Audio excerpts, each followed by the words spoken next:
Hello student, स्वागत है आप सभी का अल्फा इंस्टीट्यूट में। और बताइए कैसे हैं आप सभी, और पढ़ाई लिखाई कैसी चल रही है। कमेंट बॉक्स में सभी लोग कमेंट करके ज़रूर बताइए कि आप सभी कैसे हैं, आप सभी की पढ़ाई कैसी चल रही है। हाँ, और एक बात और, आप लोगों को नया साल की हार्दिक शुभकामनाएं। सभी लोगों को बताइए नया साल आप सभी का कैसा रहा। बच के रहिएगा, ठंड थोड़ी बढ़ चुकी है ना। तो परीक्षा की तैयारी आप सभी को करनी है, तो थोड़ा बच बचा के रहिएगा, ताकि आप सभी से बचे रहेंगे तो तभी आप पढ़ पाएंगे, तभी आप तैयारी कर पाएंगे। हाँ, चलिए, और आगे देखा जाए, हम सभी का आज जो चलेगा टॉपिक क्या है हमारा, तो बायोमॉलिक्यूल्स का है। ठीक है, बायोमॉलिक्यूल्स का जो इम्पोर्टेंट पीवाईक्यू ऑब्जेक्टिव एवं सब्जेक्टिव, मतलब कि ये देखिए ना, जो जैव अणु है, जैव अणु के प्रीवियस ईयर क्वेश्चन में जो ऑब्जेक्टिव और सब्जेक्टिव दोनों ही क्वेश्चन बन रहे हैं, वो सभी आज के टॉपिक में हम लोग क्या करेंगे, तो कवर कर लेंगे। आज का ये जो टॉपिक है हमारा बहुत ही इम्पोर्टेंट है। देखिए, ये सब टॉपिक जो है ना, ये बायो के लिए भी है और मैथ के लिए भी है। मतलब कि केमिस्ट्री में दिया तो है, जो बच्चा बायो नहीं पढ़ा है वो यहाँ पे पढ़ भी लेगा, जान भी लेगा। जो बच्चा बायो वाला है उसको तो ऑलरेडी इसके बारे में सब जानकारी है। ठीक है, तो ऐसा नहीं है कि आप जो मैथ वाले बच्चे उनको नहीं समझ में आएगा, सब समझ में आएगा, मुझे पता है। वैसे आप सभी लोग क्या कर लिए होंगे, एक बार तो पूरा पढ़ ही चुके होंगे सिलेबस।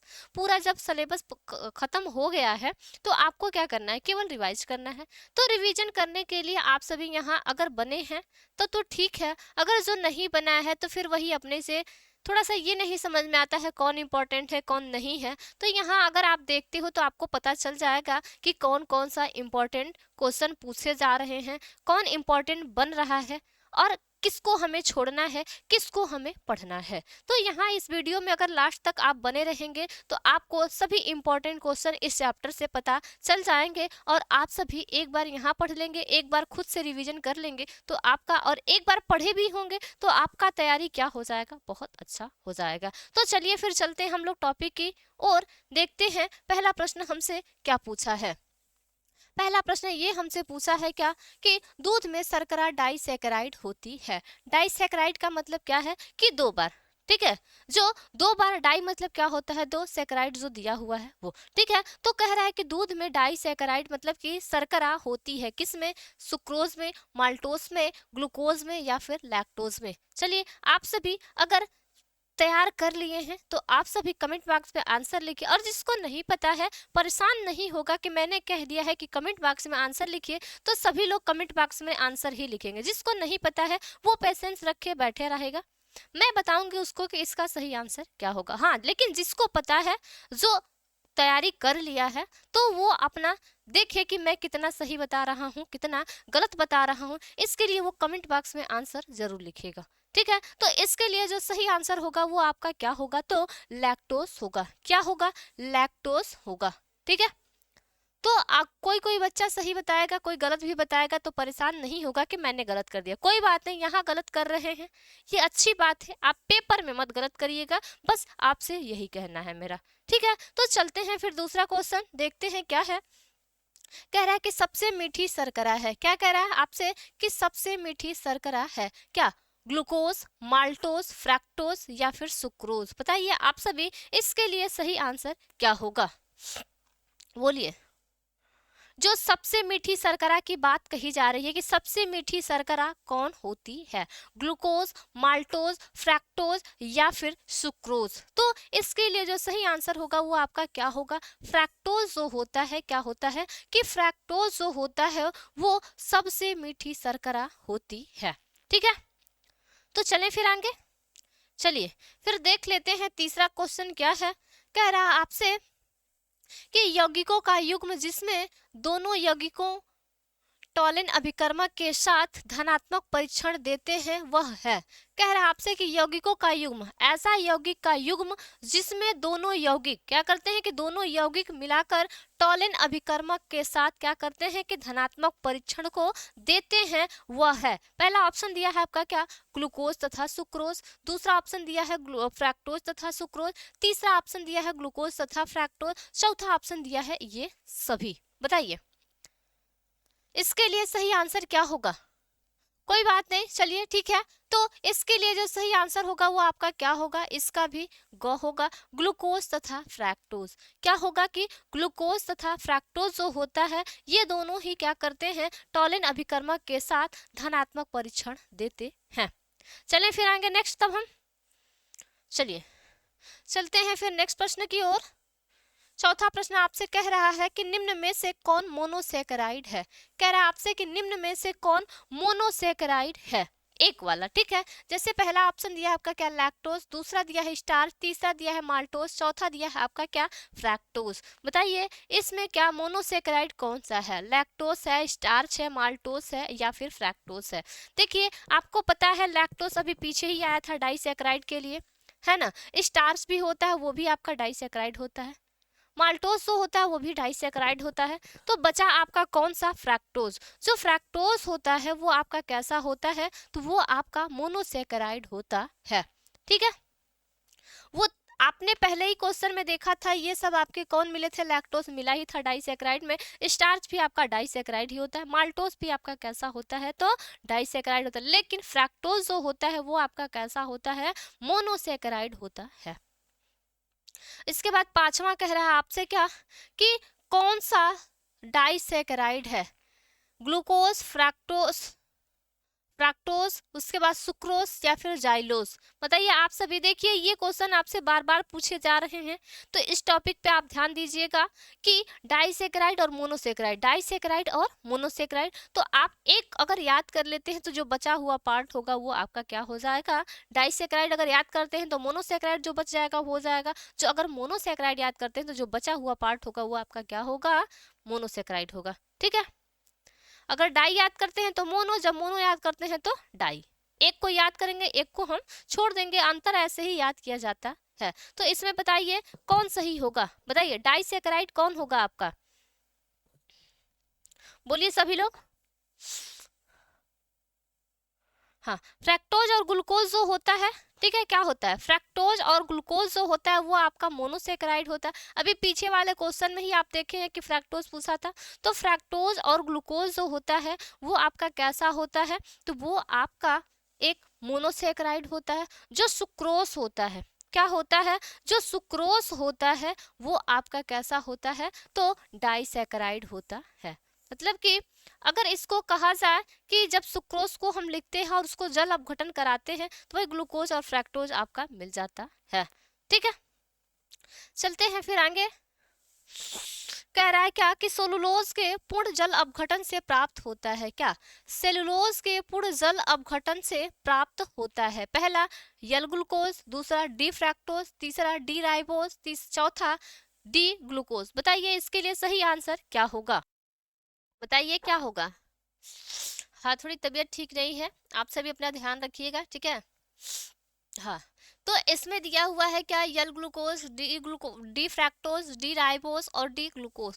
इसमें कह रहे हैं कि सेलुलोज के पूर्ण जल अपघटन से प्राप्त होता है। तो सेलुलोज जो होता है, सेलुलोज का जब आप क्या करते हो कि पूर्ण रूप से जल अपघटन कराते हो, तो मैंने अभी पीछे ही बताया है क्या मिलता है कि फ्रैक्टोज और ग्लूकोज मिलता है, लेकिन उसमें जो पहले मिलता है वो आपका क्या होता है, तो डी ग्लूकोज होता है, ठीक है। क्योंकि उसमें एक लंबी श्रृंखला होती है, वो लंबी श्रृंखला को दाएं और बाएं करके जब देखा जाता है ना, डी डेक्स्ट्रो होता है, यल लीवो होता है, वो प्लस की तरफ जा रहा है तो वो आपका डी होगा, वही अगर माइनस की तरफ जाता है तो वो आपका क्या होता है, यल होता है, ठीक है।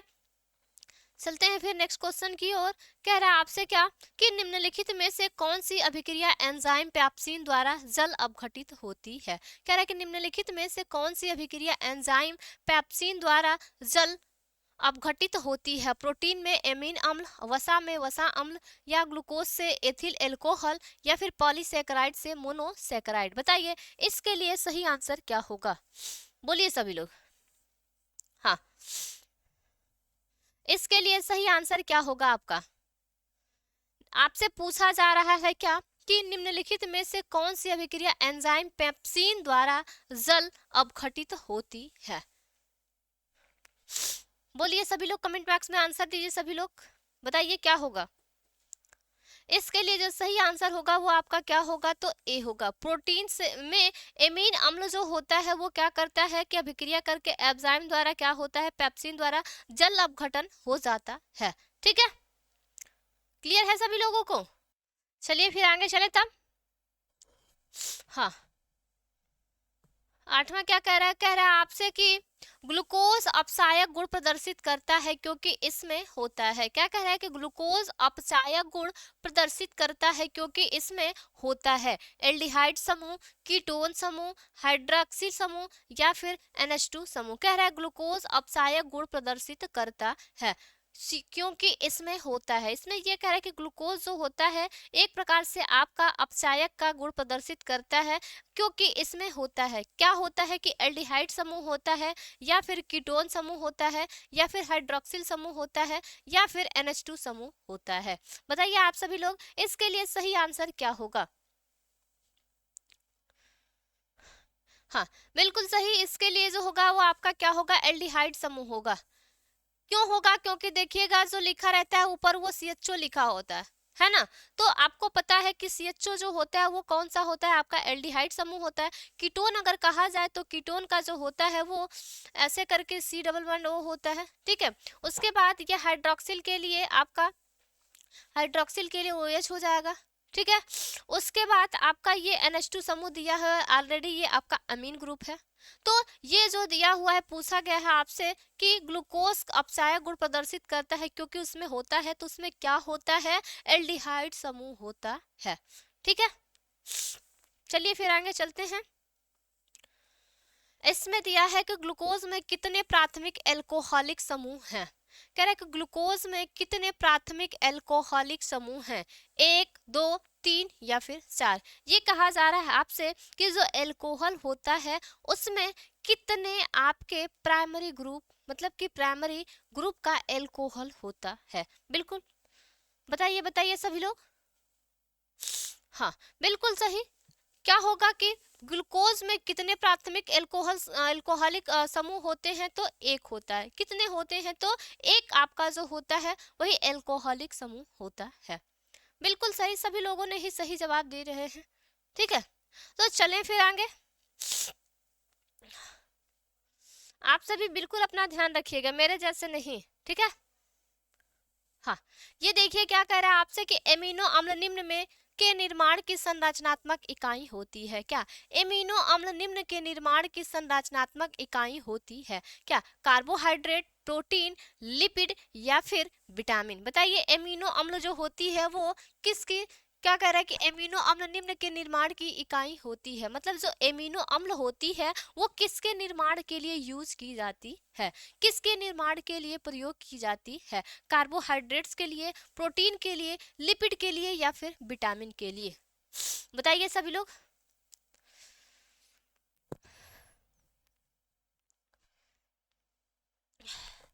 ये जो होता है आपका प्रोटीन, क्या होता है कि एमिनो अम्ल जो होता है वो प्रोटीन के निर्माण में यूज किया जाता है। ऐसा नहीं है कि केवल एमिनो अम्ल ही होता है, उसके साथ साथ आपका कार्बोक्सिलिक अम्ल भी होता है, इसके साथ साथ COOH भी होता है। और ये दोनों ही जब मिलाते हैं, ठीक है, किसको, जब ये दोनों को हम मिलाते हैं तो ये हमारा क्या बनता है, प्रोटीन हमारा मिल जाता है। ठीक है, बिल्कुल सही। चलिए फिर आगे चलते हैं हम। इसमें कह रहा है क्या, विटामिन B1 का रासायनिक नाम है। क्या कह रहा है आपसे कि विटामिन B1 का रासायनिक नाम है एस्कॉर्बिक अम्ल, राइबोप्लेनिन अम्ल, थायमिन या फिर पिराडॉक्सिन। क्या? पिरिडॉक्सिन। बताइए विटामिन B1 जो दिया हुआ है, वैसे तो इसके कमी से होने वाला जो रोग होता है वो आपका क्या होता है, बेरी होता है ना। लेकिन इसका जो रासायनिक नाम होता है वो आपका क्या होता है, बताइए आप सभी। हाँ, कमेंट बॉक्स में कमेंट करिए, क्योंकि ये देखिए बायो के स्टूडेंट बहुत जल्दी जल्दी जवाब दे रहे हैं। ऐसा नहीं है कि मैथ वाले नहीं दे रहे हैं, सभी लोग जवाब दे रहे हैं। लेकिन बायो वाले बच्चे ये होते हैं कि पूरा ही एकदम इसी से रिलेटेड चीज़ें पढ़े हुए हैं, इसलिए थोड़ा पहले जवाब दे रहे हैं। लेकिन ठीक है, सभी लोग जवाब दे रहे हैं, ये बहुत अच्छी बात है। चलिए बता दीजिए। हाँ, तो ये जो थायमीन होता है, क्या होता है कि थायमीन जो होता है वो विटामिन B1 का नाम होता है। ठीक है, क्या होता है कि विटामिन B1 का नाम होता है। एस्कॉर्बिक अम्ल जो आपका ए वाला होता है, राइबोफ्लेविन वाला आपका डी वाला होता है। उसके बाद ये जो दिया हुआ है B1, ये आपका क्या होता है, सॉरी, ये थायमीन है। ठीक है, उसके बाद ये जो चौथा दिया है वो आपका B6 का होता है। ठीक है, किसका होता है, तो B6 का होता है। ठीक, हाँ, चलते हैं फिर आगे तब। हाँ, ये देखिए क्या दिया है, पिरिडॉक्सिन का नाम, पिराडिक्सिन नाम है किसका, तो विटामिन B1 का, विटामिन B12 का, विटामिन B6 का, विटामिन B12 का। देखिए ये दोनों तो सेम ही है, तो ये तो दोनों है ही नहीं। तो मैंने अभी पीछे ही बताया आप सभी को, अगर B1 का दिया था तो मैंने बताया था उसका थायमीन होता है, अगर B6 कहता है तो वो किसका होता है, आपका पिराडिक्सिन का। हाँ, पीछे ही मैंने अभी सभी बताया है आप सभी को, तो वही इसका क्या होगा, विटामिन B6 का जो नाम होता है वो क्या होता है, पिरिडॉक्सिन होता है। ठीक है, चलिए फिर नेक्स्ट क्वेश्चन की ओर चलते हैं। इसमें कह रहा है कि विटामिन डी का रासायनिक नाम होता है। देखिए इसमें दिया है क्या, विटामिन डी का रासायनिक नाम है थायमीन, या फिर राइबोफ्लेविन, या फिर कैल्सीफेरॉल, या फिर एल एस्कॉर्बिक अम्ल। ये जो दिया हुआ है विटामिन डी का नाम आपसे पूछा जा रहा है। विटामिन डी को रासायनिक नाम क्या जानते हैं हम, रासायनिक नाम क्या होता है, थायमीन होता है, या फिर राइबोफ्लेविन होता है, या फिर कैल्सीफेरॉल होता है, या फिर यल एस्कॉर्बिक अम्ल होता है। बताइए, अभी मैंने पीछे ही आप सभी को बताया है। चलिए फिर ये आपको पता है, ये जो बताता है ये B1 का नाम बताता है, और ये जो होता है आपका B2 का बताता है, ये जो आपका होता है ये डी का बताता है। तो आपसे किसका पूछा है, कह रहा है कि विटामिन डी का रासायनिक नाम है। विटामिन डी का रासायनिक नाम क्या होता है, आपका कैल्सीफेरॉल। क्या होता है, तो कैल्सीफेरॉल जो होता है वो विटामिन डी का नाम होता है। बिल्कुल सही, सभी लोगों ने सही बताया है। चलते हैं फिर आगे तब।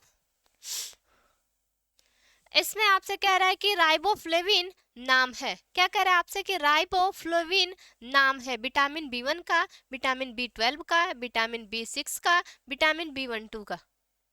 ये दोनों तो फिर सेम दिया है, ये ऑप्शन ये ऑप्शन। ठीक है, लेकिन अब दो आपको तो कट गया।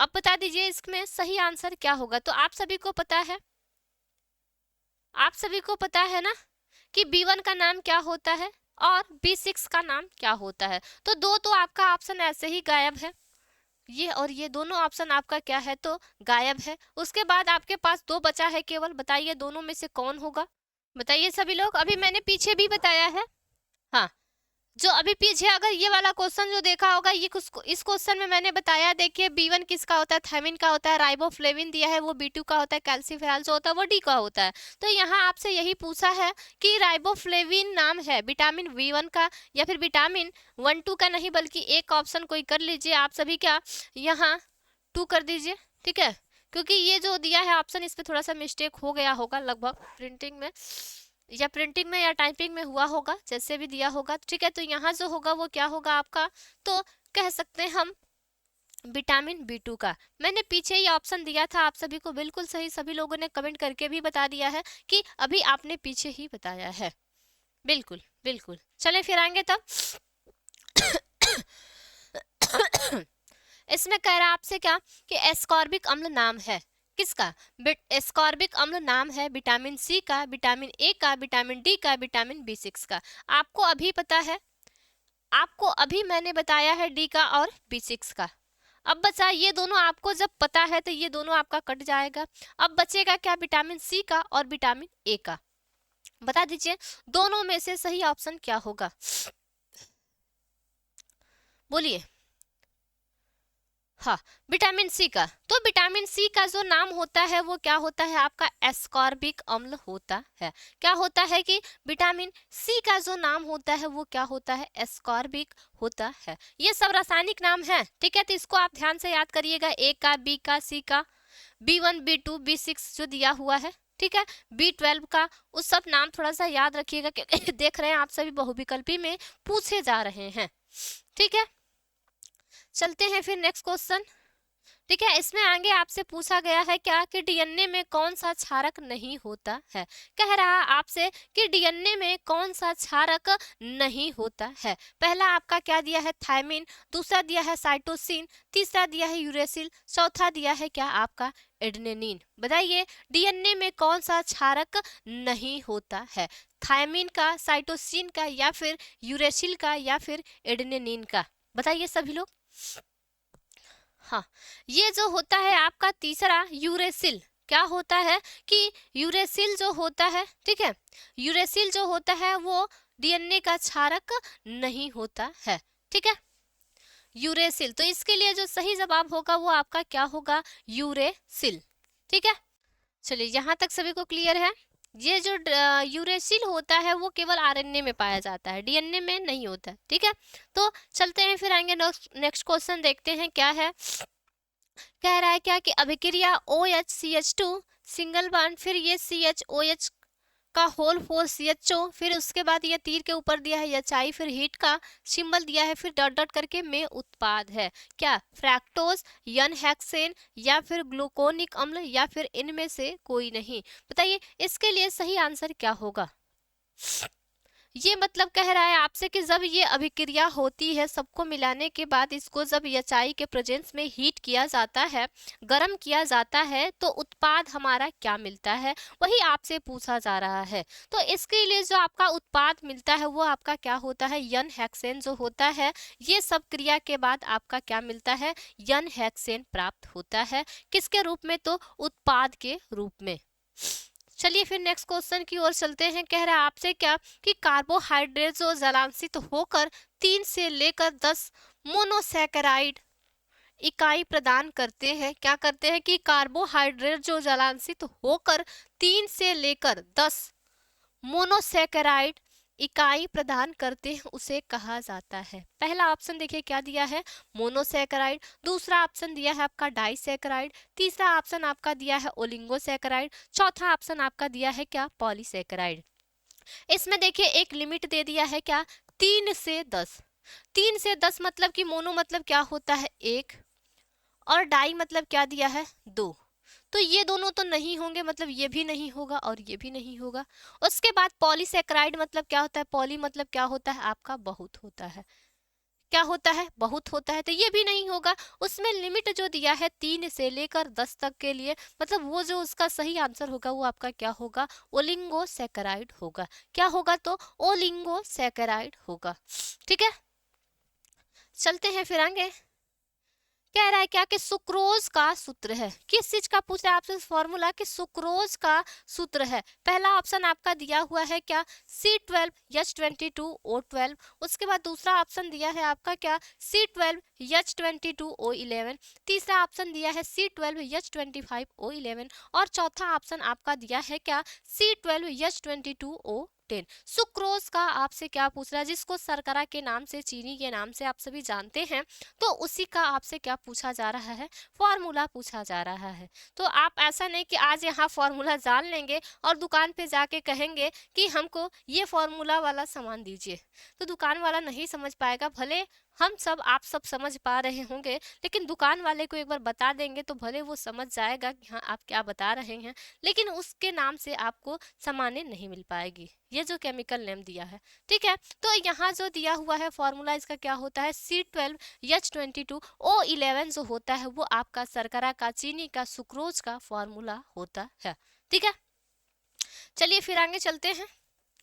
क्या कह रहा है आपसे कि निम्नलिखित शुगर में, शुगर मतलब चीनी, ठीक है, या फिर सुक्रोज, निम्नलिखित शुगर में से सबसे मीठा कौन है, ग्लूकोज, लैक्टोज, फ्रैक्टोज, सुक्रोज और फ्रैक्टोज। देखिए ये आपका पीछे भी सवाल पूछा था, लेकिन कुछ छोटा करके पूछा था, यहाँ वही सवाल घुमाया है। और कैसे पूछा गया है कि निम्नलिखित शुगर में से सबसे मीठा कौन है। पहला दिया है ग्लूकोज, दूसरा आपका दिया है लैक्टोज, तीसरा दिया है सुक्रोज, और चौथा आपका दिया है क्या, फ्रैक्टोज। बता दीजिए सभी लोग इसका आंसर क्या होगा। हाँ, तो अभी पीछे ही मैंने देखा है कि इसके लिए जो सही आंसर होता था वो क्या हो रहा था, फ्रैक्टोज हो रहा था, तो वही होगा यहाँ भी। फ्रैक्टोज जो होगा वो शुगर में सबसे मीठा होता है। ठीक है, चलते हैं फिर आगे, देखते हैं कि स्टार्च के जल अपघटन में निम्नलिखित में किस एंजाइम का उपयोग होता है। कह रहा है कि स्टार्च जो होता है उसका जल अपघटन में निम्नलिखित में किस एंजाइम का उपयोग होता है। माल्टेज का, जाइमेज का, इन्वर्टेज का या फिर डायस्टेज का। तो जो होता है स्टार्च के जल अपघटन में जो एंजाइम यूज किया जाता है वो आपका क्या होता है, इन्वर्टेज होता है। क्या होता है, इन्वर्टेज जो होता है वो स्टार्च के जल अपघटन में एंजाइम जो है वो यूज किया जाता है। ठीक है, इन्वर्टेज। हाँ, बिल्कुल सही।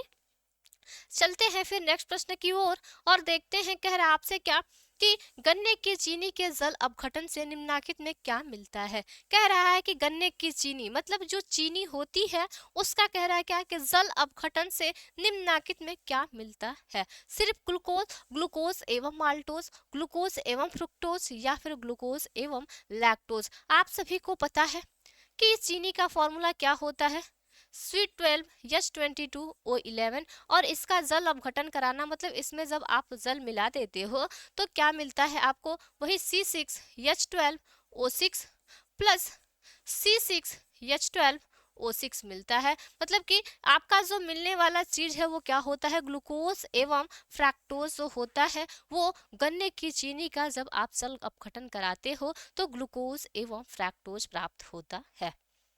जी, चलते हैं फिर आगे। तब कह रहा है आपसे क्या कि ज्विटर आयन बनाने में कौन समर्थ है। मतलब कि ये कह रहा है आपसे कि जो ज्विटर आयन है, क्या जो ज्विटर आयन है उसके बनाने के लिए कौन सा इसमें से ऑप्शन से बना सकते हम ज्विटर आयन, किसका प्रयोग किया जा सकता है या फिर कौन समर्थ होता है ज्विटर आयन बनाने में। पहला ऑप्शन आपका दिया है क्या, CH3NO2, दूसरा ऑप्शन दिया है CH3COOH, तीसरा ऑप्शन आपका दिया है CH3CH2NH2, चौथा ऑप्शन आपका दिया है NH2CH2COOH। बता दीजिए आप सभी ज्विटर आयन बनाने के लिए कौन सा यूज किया जाता है। हाँ, तो जो ज्विटर आयन का यूज करने के लिए जो स्रोत होता है आपका क्या होता है, तो NH2CH2COOH होता है। क्या होता है कि NH2CH2COOH जो होता है वो ज्विटर आयन बनाने में क्या होता है, तो समर्थ होता है। चलते हैं फिर आगे, ये कह रहा है क्या आपसे कि CO सिंगल बॉन्ड है, ये सिंगल बॉन्ड CONH2 ग्रुप को कहा जाता है।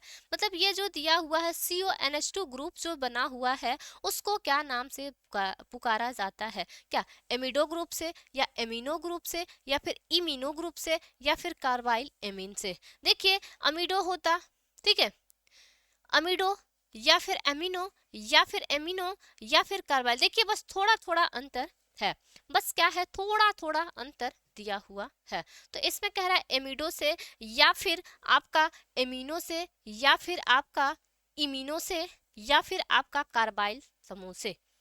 बोलिए, थोड़ा सा अंतर है, यही अंतर को आपको केवल क्या करना है, ध्यान देना है। तो इसमें जो बुलाया जाएगा इसको किससे, तो एमिडो ग्रुप से। देखिए अगर एमिनो होता तो केवल NH2 होता, क्या होता, NH2 होता। ठीक है, वो कार्बोनिल के समय जो लगा हुआ है वो सिंगल नहीं लगा होगा।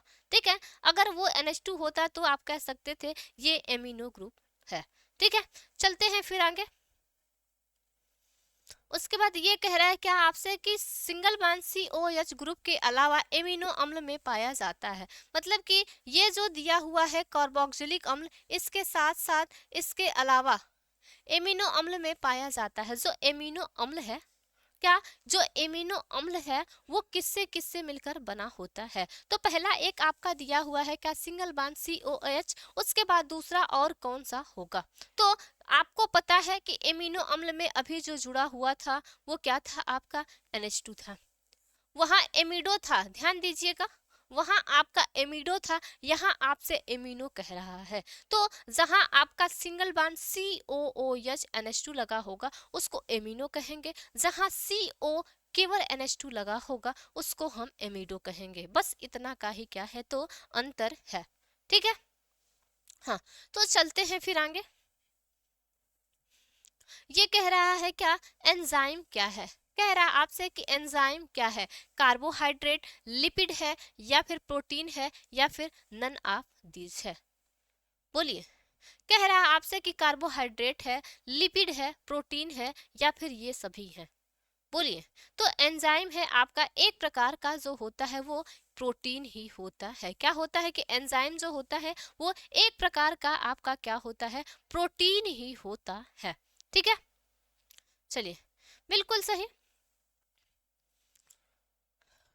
ये कह रहा है आपसे क्या कि निम्नलिखित में से कौन कार्बोहाइड्रेट प्रकृति में प्रचुर मात्रा में पाया जाता है। कह रहा है क्या कि निम्नलिखित में से कौन कार्बोहाइड्रेट प्रकृति में प्रचुर मात्रा में पाया जाता है।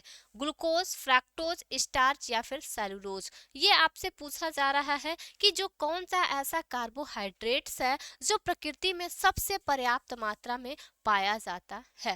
ठीक है, तो सेलुलोज जो होता है, क्या चीज, सेलुलोज जो होता है वो आपका प्रकृति में प्रचुर मात्रा में पाया जाता है। बताइए, आप सभी को क्लियर हो रहा है ना? किसी को कोई दिक्कत तो नहीं हो रही है? चलिए, अगर क्लियर है तो फिर आप कमेंट बॉक्स में बताइएगा क्लियर है, क्लियर है, क्लियर है। ठीक है, आगे देखते हैं। क्या प्रश्न क्या कह रहा है आपसे कि निम्नलिखित में से कौन डाइसैकेराइड दूध में उपस्थित रहता है। कह रहा है आपसे, देखिए ये सबसे और सबसे पहला प्रश्न था ना। प्रश्न को देखिए, यही पूछा था लेकिन घुमाया था। यही आपसे कह रहा है कि निम्नलिखित में से कौन डाइसैकेराइड दूध में उपस्थित रहता है। सुक्रोज में, लैक्टोज में, माल्टोज में, या फिर इनमें से कोई नहीं। अगर आप सभी ध्यान से ऑप्शन को लिखे होंगे, पढ़े होंगे, अभी मैंने बताया है, समझे होंगे, तो आप सभी बिल्कुल ही सही जवाब देंगे। क्या, लैक्टोज जो होता है वही आपका दूध शर्करा के नाम से वहां पूछा था, और यहाँ आपका दिया है क्या, डाइसैकेराइड लिख के दिया है। ठीक है, तो सेम प्रश्न जो पहला था वही है, लेकिन इसका लिखने का और पूछने का तरीका अंतर है, लेकिन ऑप्शन जो होगा सेम वही होगा। चलिए, फिर नेक्स्ट प्रश्न आपसे क्या पूछ रहा है कि निम्नलिखित में किस में इंसुलिन स्रावित होता है। निम्नलिखित में किस में इंसुलिन स्रावित होता है। किस में, थायराइड में, अग्नाशय में, अधिवृक्क में, या इनमें से कोई नहीं। किस में इंसुलिन का स्रावण होता है, किस में इंसुलिन का बहाव होता है। थायराइड में, अग्नाशय में, अधिवृक्क में, या फिर इनमें से कोई नहीं। हाँ, बिल्कुल सही। ये जो होगा अग्नाशय, क्या होगा कि अग्नाशय जो होता है इसमें इंसुलिन का स्रावण होता है, या फिर इंसुलिन स्रावित होता है। क्या यहाँ तक सभी लोगों को क्लियर है? अच्छी बात है, अगर क्लियर है तो फिर चलेंगे हम किधर, तो अति लघुत्तरी प्रश्न जो है, अति लघुत्तरी प्रश्न जो है इसके अंतर्गत बने हुए हैं। 2 नंबर के, 3 नंबर के आपसे पूछे जाते हैं। देखिए, बहुत छोटा होगा वो आपका 2 नंबर का होगा, जो थोड़ा सा बड़ा होगा वो 3 नंबर का होगा, लेकिन इससे बड़ा जो होता है वो आपका 5 नंबर का होता है, उससे भी बड़ा जो होता है वो आपका 7, 7.5 नंबर का होता है।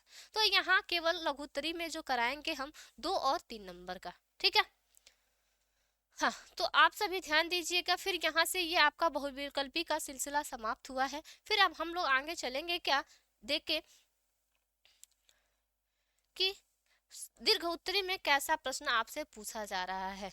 कहा है कि लैक्टोज के जल अपघटन में कौन सा उत्पाद बनता है। कह रहा है आपसे कि लैक्टोज जो होता है, क्या, लैक्टोज जो होता है उसके जल अपघटन में कौन सा उत्पाद बनता है। तो यहाँ आपको उत्तर बताने हैं। जिसको उत्तर पता है आप सभी उत्तर कमेंट बॉक्स में जरूर लिखिए। जिसको नहीं पता है उसको हम बताएंगे कि लैक्टोज का जब हम जल अपघटन कराते हैं तो हमें क्या मिलता है। जब हम लैक्टोज का जल अपघटन कराते हैं तो हमें ग्लूकोज और ग्लैक्टोज मिलता है। क्या मिलता है, ग्लूकोज और ग्लैक्टोज मिलता है। ठीक है, तो लैक्टोज का फॉर्मूला वही लिखेंगे हम। तो लैक्टोज का फॉर्मूला हम वही लिखेंगे, और उस पर हम क्या करेंगे, जल से अपघटन कराना शुरू कर देंगे। जैसे ही हम जल से अपघटन कराएंगे तो हमें क्या मिल जाएगा, ग्लूकोज मिल जाएगा, उसके साथ साथ हमें ग्लैक्टोज भी मिल जाएगा। ठीक है, तो हम लिखेंगे क्या कि लैक्टोज के जल अपघटन से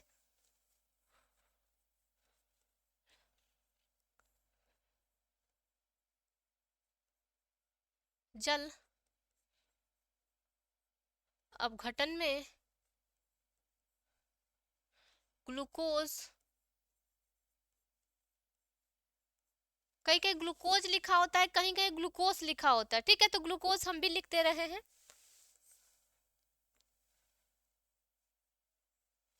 लैक्टोज के जल अपघटन में ग्लूकोज तथा लैक्टोज, ठीक है क्या, लैक्टोज, लैक्टोज नहीं बल्कि क्या चीज, तो ग्लैक्टोज, ठीक है,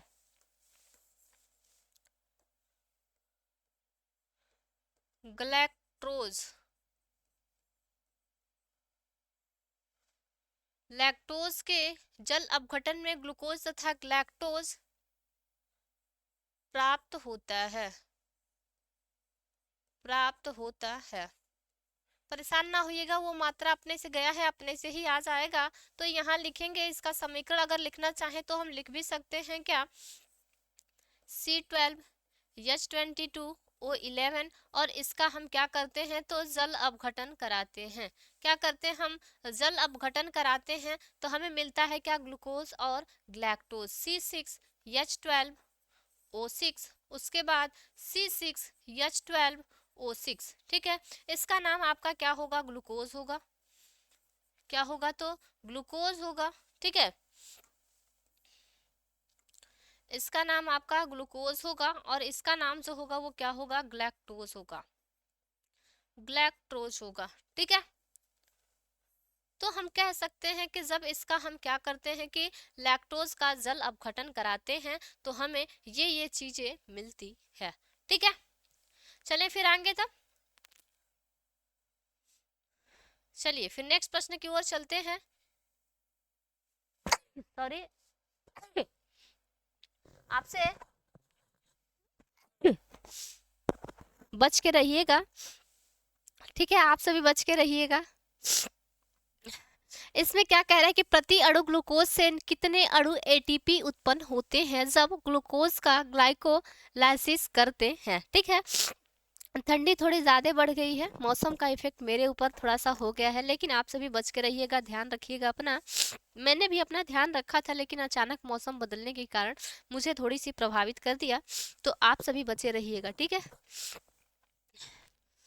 फिर भी हम लोग ऐसे हालात में आप सभी को छोड़ नहीं सकते हैं, क्योंकि आप सभी की एग्ज़ाम बहुत ही नज़दीक आ चुकी है। अगर हम लोग आराम करने लगे तो फिर आप लोग भी आराम करने लगेंगे, इसलिए हम लोगों को चाहे जैसा भी सिचुएशन रहे, आप लोग के साथ बने रहना है, ठीक है।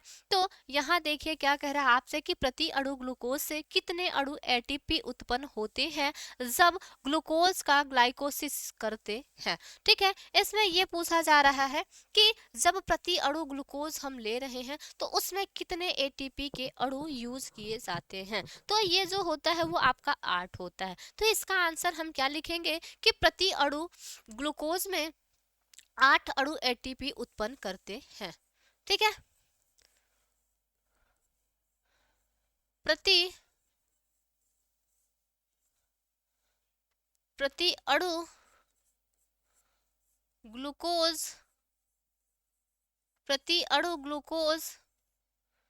से 8 अणु एटीपी उत्पन्न होते हैं। एटीपी का फुल फॉर्म कोई बताएगा क्या, एटीपी का कोई फुल फॉर्म बताएगा क्या,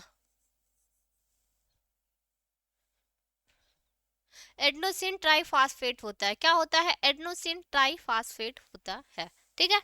चलिए फिर नेक्स्ट प्रश्न की ओर देखिए, यहाँ ह गया है, आएगा लेकिन टाइम ले रहा है, तो यहाँ मैं लिख दे रही हूँ, ठीक है।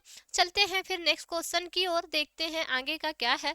कह रहा है आपसे कि कार्बोहाइड्रेट क्या है, कह रहा है क्या, कार्बोहाइड्रेट क्या है, इसका वर्गीकरण कैसे किया जाता है। आपसे पूछा जा रहा है ये कि कार्बोहाइड्रेट जो है वो क्या है और इसका वर्गीकरण कैसे किया जाता है। ये आपका जो ये लॉन्ग वाला क्वेश्चन है ये, तो ठीक है, तो इसको मैं हटा दे रही हूँ, ये आपका लॉन्ग क्वेश्चन है, वेट करिएगा, ठीक है।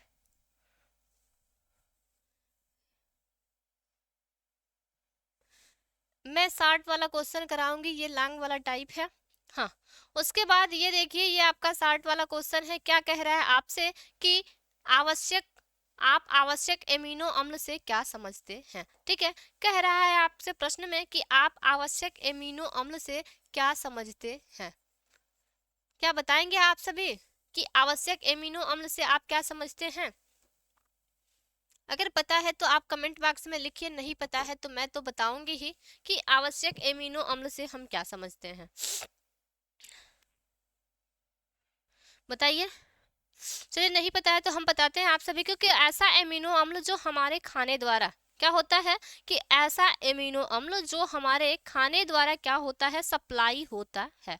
कहाँ सप्लाई होता है? तो शरीर के लिए, ठीक है, कि वैसा एमिनो अम्ल जो हमारे खाने द्वारा सप्लाई होता है उसे हम आवश्यक एमिनो अम्ल के नाम से जानते हैं। क्या करते हैं कि उसे ही हम आवश्यक एमिनो अम्ल के नाम से जानते हैं। जैसे कि हिस्टाडीन हो सकता है, क्या हो सकता है? तो हिस्टाडीन हो सकता है। इसका एग्जाम्पल आप सभी को पता है तो हिस्टाडीन का फॉर्मूला बताइएगा, नहीं पता है मैं बताऊंगी आप सभी को, लेकिन सबसे पहले इसको हम लिख लेते हैं कि आवश्यक एमिनो अम्ल से हम क्या समझते हैं। तो हम लिखेंगे कि वैसा एमिनो अम्ल जो हमारे खाने द्वारा क्या होता है, सप्लाई होता है आहार के रूप में, उसे ही हम क्या कहते हैं, आवश्यक एमिनो अम्ल कहते हैं।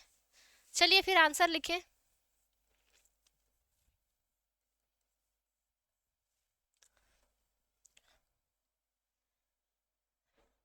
ऐसा एमिनो अम्ल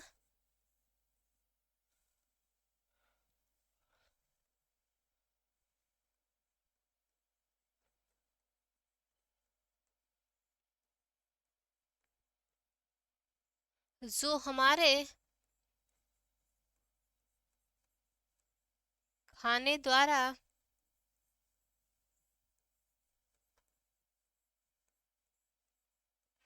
खाने द्वारा सप्लाई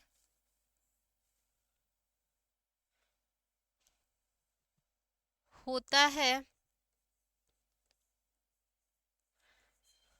ऐसा एमिनो अम्ल जो हमारे खाने द्वारा सप्लाई होता है आहार के रूप में, आहार के रूप में उसे आवश्यक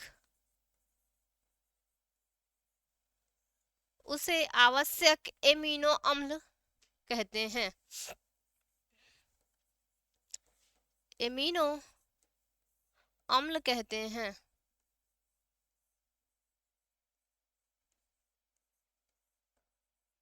ठीक है, इसका जो उदाहरण होगा वो आपका क्या होगा? इसके लिए जो उदाहरण होगा वो आपका हिस्टीडीन होगा। क्या होगा? तो हिस्टीडीन होगा।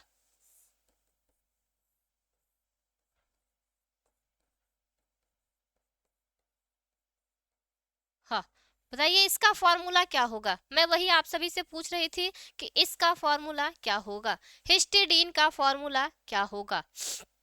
हाँ, कोई बच्चा लिख के दिया है क्या? C6H9 उसके बाद N3O2, बिल्कुल सही है। C6H9 N3O2 जो होता है वो आपका क्या होता है, हिस्टीडीन का फॉर्मूला होता है। हाँ, बिल्कुल सही। चलें फिर आगे तब, बताइए यहाँ तक सभी को क्लियर है ना? तो चलें फिर आगे। चलिए फिर नेक्स्ट प्रश्न देखते हैं। देखिए इतना इजी इजी प्रश्न आ रहा है, आप सभी एकदम कर लेंगे। इसमें देखिए आपसे पूछ रहा है कि अमीनो अम्ल क्या है। क्या पूछा जा रहा है आपसे कि अमीनो अम्ल क्या है?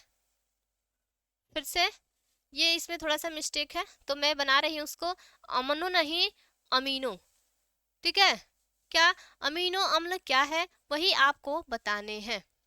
तो हम जानते हैं कि अमीनो अम्ल के बारे में कि क्या होगा, कैसे होगा, किस प्रकार होगा। जिसको पता है वो कमेंट बॉक्स में लिखेगा, जिसको नहीं पता है मैं बताऊंगी उसको। ठीक है, तो अमीनो अम्ल क्या होता है? कह सकते हैं कि ऐसा कार्बोक्सिलिक अम्ल, क्या चीज? तो ऐसा कार्बोक्सिलिक अम्ल जिसमें आपका NH2 समूह भी क्रियाशील के रूप में क्या होता है, क्रियाशील मूलक के रूप में उपस्थित होता है, उसे ही हम क्या कहते हैं, अमीनो अम्ल के नाम से जानते हैं। फिर से सुनिएगा कि ऐसा कार्बोक्सिलिक अम्ल जिसमें एमिनो अम्ल या फिर NH2 समूह क्रियाशील मूलक के रूप में क्या हो, उपस्थित हो, उसे ही हम अमीनो अम्ल के नाम से जानते हैं। जैसे कि ले सकते हैं हम NH2CH2COOH। तो जहाँ पे आपका COOH लगा है, CH2 भी लगा है, लेकिन इतना से आपका काम नहीं चलेगा, उसमें आपका NH2 भी लगा होगा, उसको हम अमीनो अम्ल के नाम से जानेंगे। ठीक है, तो लिखा जाए इसका भी आंसर, बोलिए सभी लोग। चलिए लिखेंगे।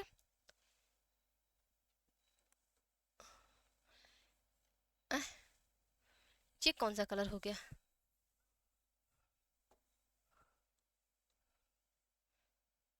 ऐसा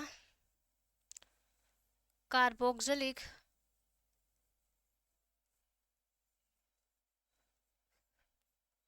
ऐसा कार्बोक्सिलिक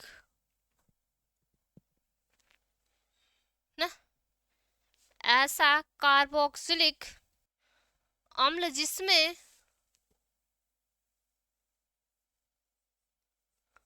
अम्ल जिसमें जिसमें अमीनो अमीनो ब्रैकेट में NH सिंगल बॉन्ड NH2 क्रियाशील मूलक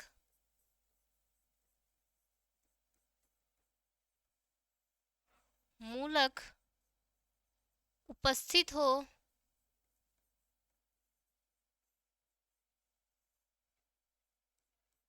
उसे उसे अमीनो अम्ल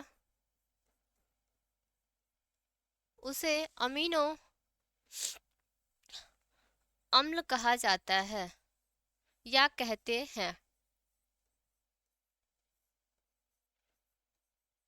जैसे जैसे हम लेते हैं क्या, NH2 CH2 COOH। ये जो होता है ये आपका एक प्रकार से बहुलक के रूप में मिलेगा। ठीक है, जब ये बहुलक के बाद ये क्या होता है कि एक प्रकार से ये प्रोटीन में परिवर्तित हो जाता है। ठीक है, तो कह सकते हैं हम लेंगे अगर कि बहुलक के बाद यह क्या होता है कि प्रोटीन में परिवर्तित हो जाता है। ठीक है, बहुलक के बाद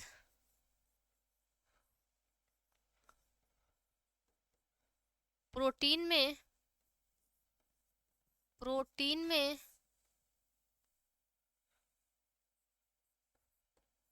परिवर्तित हो जाता है।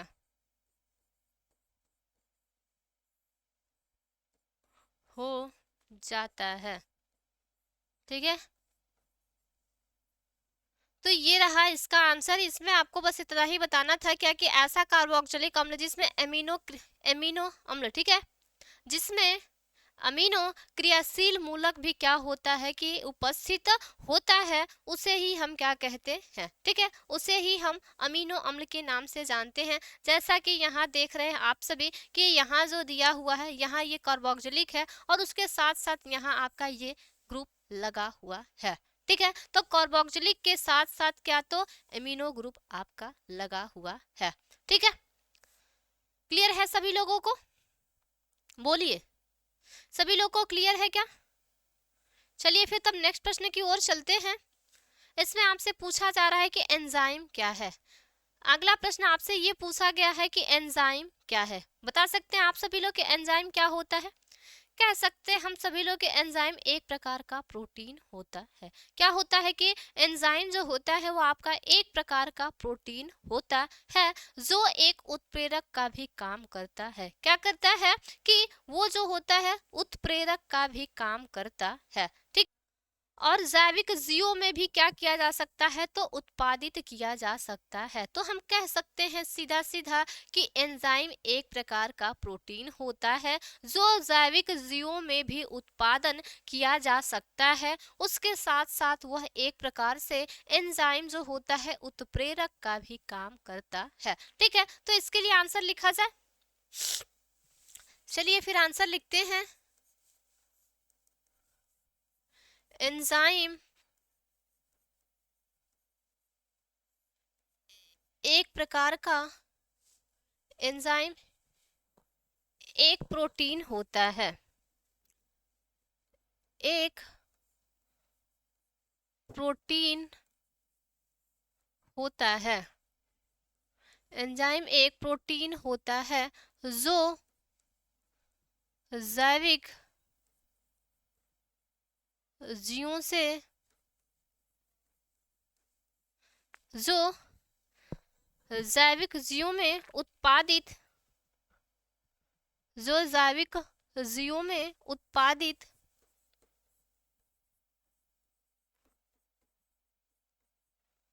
किया जाता है, उत्पादित किया जाता है तथा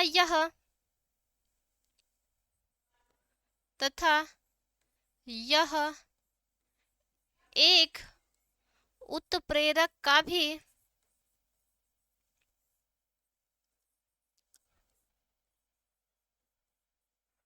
काम करता है। क्या करता है कि यह एक उत्प्रेरक का भी काम करता है। एंजाइम जो होता है उसी की बात मैं कर रही हूँ, ठीक है। जो एंजाइम होता है वही आपका एक प्रकार से उत्प्रेरक का भी काम करता है। जैसे कि हम लेते हैं, ठीक है, जैसे इसके लिए भी अगर एग्जाम्पल हम लिखना चाहें तो लिख सकते हैं। क्या उदाहरण ले लीजिए, ठीक है। और हम शर्करा का जल अपघटन करा रहे हैं। C12 H22O11 प्लस H2O, और यहाँ जो तीर के ऊपर हम ले रहे हैं इनवर्टेज, क्या इनवर्टेज, ठीक है। यहाँ नहीं बल्कि यहाँ होगा,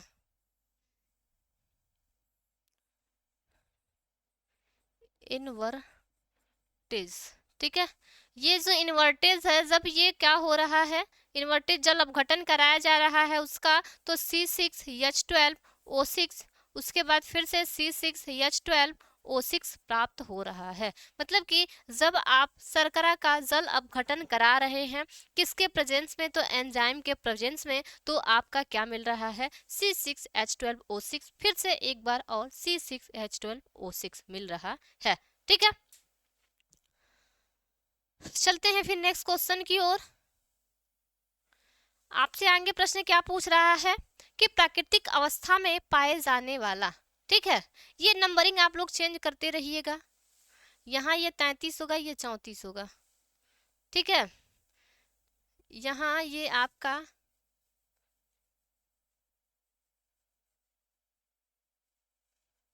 33 होगा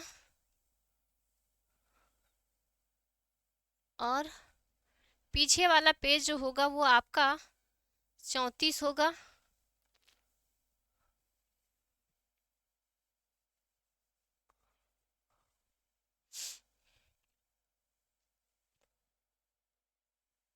और ये जो इसके पीछे वाला होगा वो आपका क्या होगा, 35 होगा, ठीक है। हाँ, तो यहाँ पूछा गया है क्या आपसे कि प्राकृतिक अवस्था में पाए जाने वाला अमीनो अम्ल का क्या करना है, एक उदाहरण देना है। प्राकृतिक अवस्था में जो पाए जाने वाला अमीनो अम्ल है उसका एक उदाहरण बताने हैं। तो आप सभी बताइए कि प्राकृतिक अवस्था में जो पाए जाने वाला अमीनो अम्ल का उदाहरण क्या हो सकता है। तो प्राकृतिक अवस्था में पाए जाने वाला जो अमीनो अम्ल होता है उसका एक उदाहरण क्या हो सकता है, ग्लाइसिन हो सकता है। क्या चीज, तो ग्लाइसिन, ठीक है। तो इसका आंसर हम लिखेंगे प्राकृतिक अवस्था में, प्राकृतिक अवस्था में पाए जाने वाले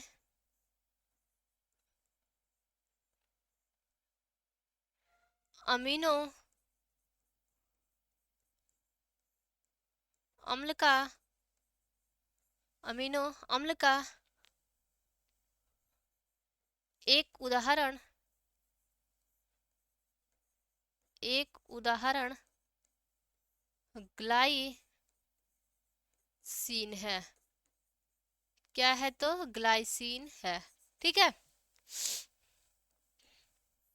यही है उसका आंसर, बस इतना ही। ठीक है, इसके लिए जो आंसर है केवल केवल इतना ही है। ठीक, बताइए क्लियर है ना सभी लोगों को? चला जाए फिर आगे तब। चलिए फिर नेक्स्ट प्रश्न हम देखते हैं क्या पूछा गया है आप सभी से। क्या कह रहा है आपसे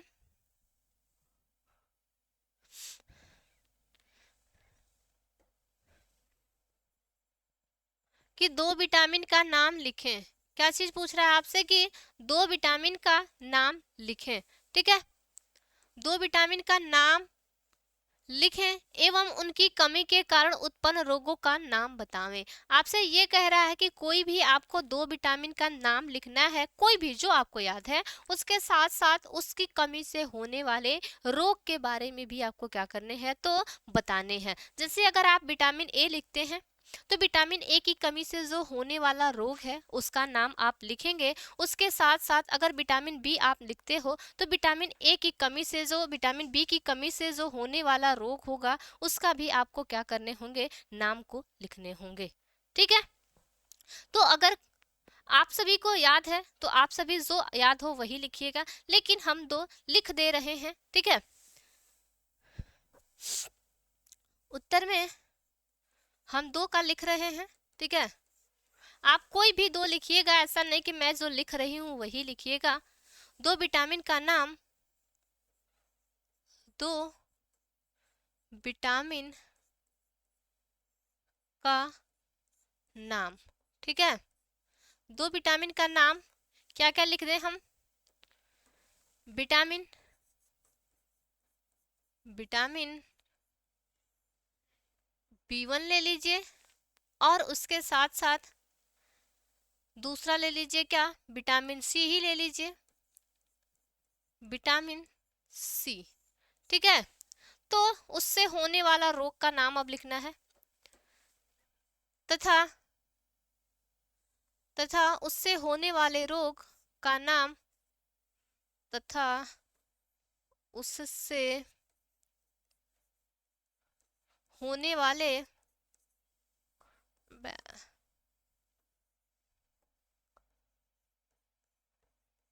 होने वाले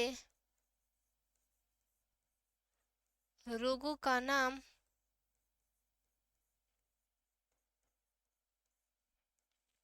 बेरी बेरी बेरी बेरी तथा तथा स्कर्वी स्कर्वी होता है। ठीक है, आप चाहो तो सीधा सीधा ऐसे लिखे होते एक जगह,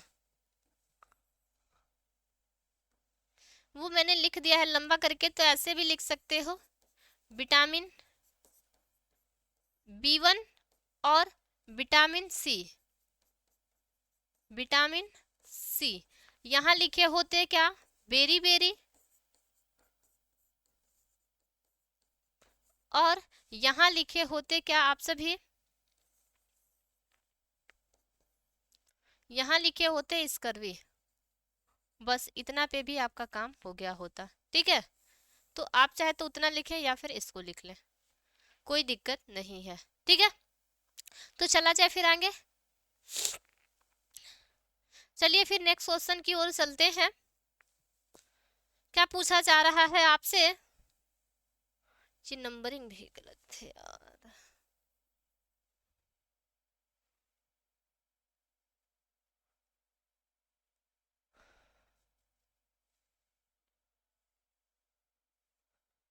ये कह रहा है कि उस विटामिन का नाम लिखें जिनकी कमी से रतौंधी नाइट ब्लाइंडनेस होता है। मतलब ये कहा जा रहा है आपसे कि उस विटामिन का नाम लिखना है जिससे रतौंधी रोग होता है, जिसको नाइट ब्लाइंडनेस के नाम से भी जाना जाता है। तो आप सभी को पता है कि उस विटामिन का नाम क्या होता है? तो कमेंट बॉक्स में लिख दीजिए। नहीं पता है तो मैं बता रही हूँ कि विटामिन ए की कमी से रतौंधी रोग होता है, जिसका दूसरा नाम नाइट ब्लाइंडनेस भी होता है। ठीक है, तो आंसर आप लिखना चाहें, जितना बड़ा करेंगे उतना बड़ा होगा, जितना छोटा करेंगे आप उतना ही छोटा हो जाएगा। तो मैं थोड़ा सा बढ़ा के ही लिखूंगी, ताकि आप सभी को कॉपी को सजाना भी तो है। उस विटामिन का नाम विटामिन ए होता है, जिसकी कमी से जिसकी कमी से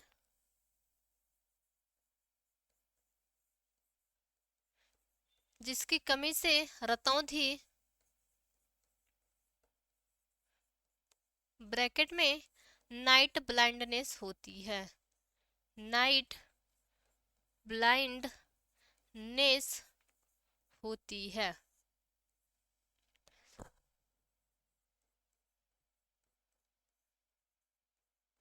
ठीक है, बताइए, इतना छोटा छोटा प्रश्न आपसे पूछे जा रहे हैं 2 नंबर में, मुफ्त के 2 नंबर आपको मिल जाएंगे, बस इतनी सा आप याद करेंगे तो। ठीक है, ऐसे तो ये डेली लाइफ में भी पता चलता है, लोग के मुंह मुंह से सुन के याद हो जाती है कि उसको रतौंधी हो गया, उसको दिन में दिखाई देता है, रात में दिखाई नहीं देता है।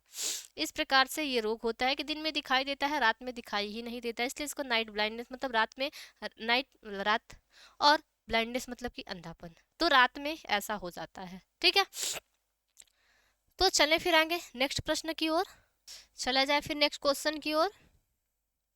चलिए फिर देखते हैं आगे क्वेश्चन क्या दिया हुआ है आपका। कह रहा है क्या कि आरएनए पर संक्षिप्त टिप्पणी लिखिए। क्या कह रहा है आपसे कि आरएनए जो दिया हुआ है उस पर क्या लिखना है, आपको संक्षिप्त टिप्पणी लिखना है। जो आपने पढ़ा होगा आरएनए और डीएनए, उसी पर क्या कह रहा है कि आरएनए पर आपको क्या करने हैं, तो टिप्पणी लिखने हैं। ठीक है, तो आप सभी को पता है आरएनए का फुल फॉर्म क्या होता है, बताइए आप सभी, आरएनए का फुल फॉर्म क्या होता है। राइबोज न्यूक्लिक एसिड है ना, राइबोज न्यूक्लिक एसिड। हाँ, तो ये जो आरएनए पे टिप्पणी लिखनी है, तो उससे भी भेदता जो पाई जा रही है डीएनए से, वही आप लिखेंगे तो टिप्पणी के रूप में हो जाएगा। तो आप कह सकते हैं कि आरएनए जो होता है, आरएनए भी एक प्रकार का उच्च अणुभार वाला क्या होता है, तो पॉलीन्यूक्लियोटाइड होता है। आरएनए भी एक प्रकार का जो होता है वो उच्च अणुभार वाला क्या होता है, तो पॉलीन्यूक्लियोटाइड होता है। लेकिन यह डीएनए से क्या होता है, तो भिन्न होता है। क्या होता है कि डीएनए से भिन्न होता है, और भिन्न होने के साथ साथ जो में आपका डीएनए में क्या क्या उपस्थित होता है, तो पिरामिडीन होता है। ठीक है, क्या चीज, तो पिरिमिडीन होता है, और उसके साथ साथ उसमें थायमिन जो उपस्थित होता है, तो उसके जगह पे यहाँ क्या आरएनए में यूरेसिल उपस्थित होता है। मतलब भिन्न, डीएनए से भिन्न होने का मतलब यही है कि डीएनए में जो आपका पिरिमिडीन होता है और वो थायमिन होता है, उसके जगह पे यहाँ क्या यूज किया जाता है, तो यूरेसिल का यूज किया जाता है। ठीक है, उसके जगह पे जहाँ वो चीजें होती है डीएनए में, उसके जगह पे यहाँ क्या होती है, यूरेसिल होती है आरएनए में। उसके साथ साथ यह जो होती है मेरू रज्जु, मतलब एक कड़ी वाली होती है। ठीक है, कैसी होती है, तो यह जो होती है एकल रज्जुक होती है। ठीक है, इतना भी लिखेंगे तो आपका काम चल जाएगा, क्योंकि इतना भी लिखने का 2 नंबर मिलेगा। 2 नंबर के लिए कम ही लिखना है, तो आप कह सकते हैं क्या कि आरएनए, या फिर कहेंगे आप सभी क्या कि राइबोज न्यूक्लिक अम्ल भी एक उच्च अणुभार वाला पॉलीन्यूक्लियोटाइड होता है। ठीक है, तो लिखिए,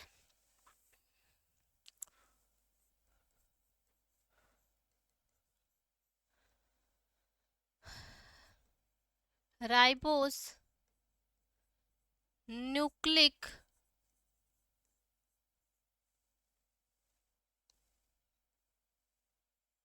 अम्ल भी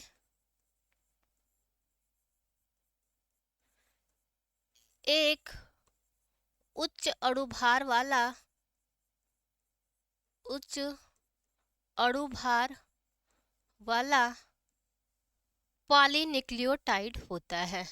क्या होता है, न्यूक्लियोटाइड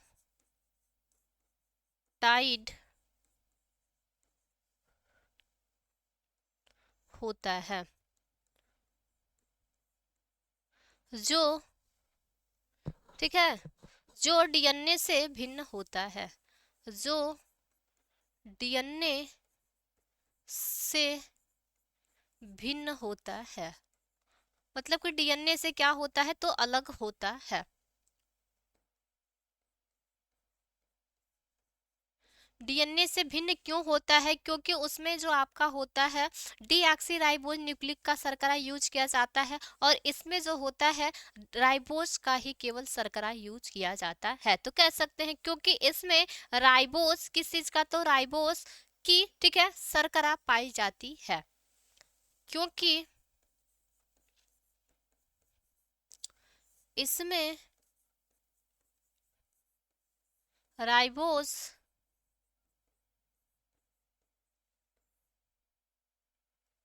की शर्करा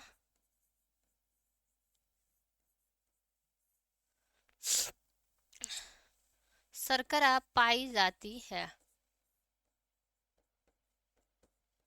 तथा इसमें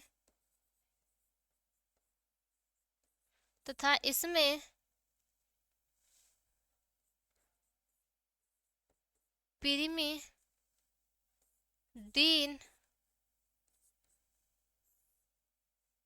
थायमीन, थायमीन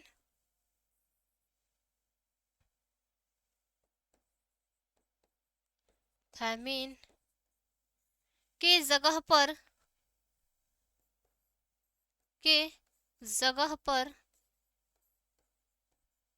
यूरेसिल होता है, ठीक है।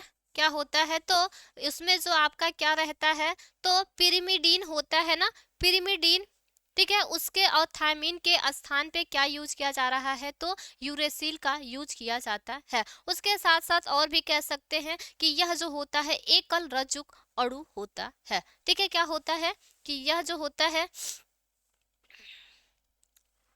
जो एकल रज्जुक अणु होता है, बस इतना भी लिखते हैं तो काम हो जाएगा, ठीक है।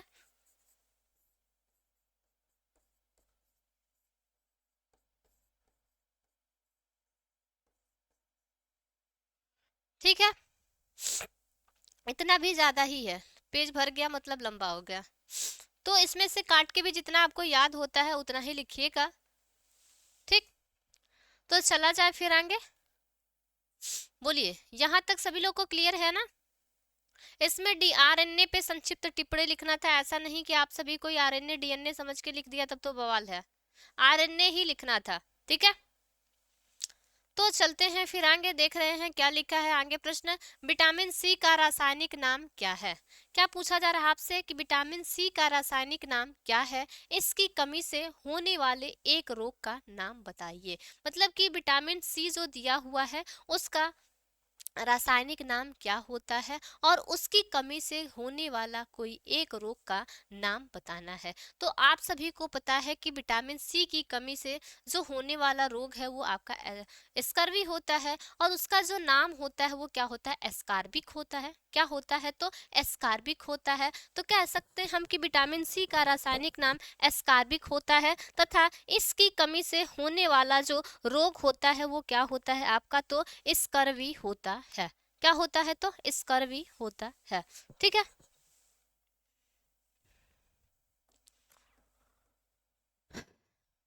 उत्तर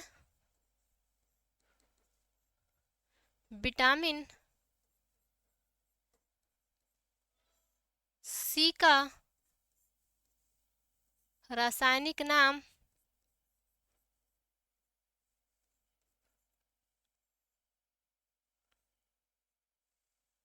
रासायनिक नाम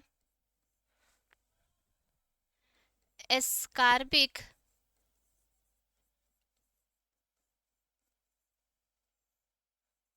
अम्ल, ठीक है, एस्कार्बिक अम्ल होता है,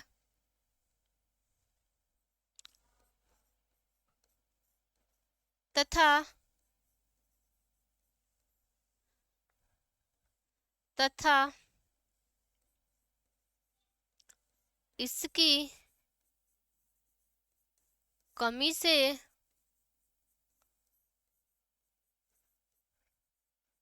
होने वाले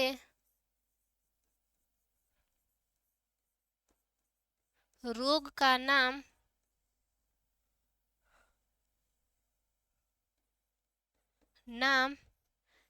स्कर्वी होता है।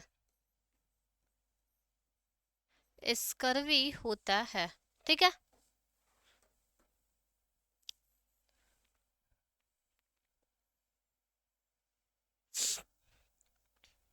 बताइए यहां तक सभी लोग को क्लियर है ना? किसी को कोई दिक्कत? चलिए फिर तब नेक्स्ट प्रश्न की ओर चला जाए, बोलिए। चलिए फिर तब नेक्स्ट की ओर, ठीक है। तो नेक्स्ट प्रश्न आपका क्या है कि फेहलिंग विलयन क्या है, क्या होता है, जब इसे ग्लूकोज के साथ गर्म किया जाता है, रासायनिक समीकरण भी दीजिए। देखिए इतना लंबा क्वेश्चन पूछा है, लेकिन ये 2 नहीं बल्कि 3 नंबर का है, ठीक है।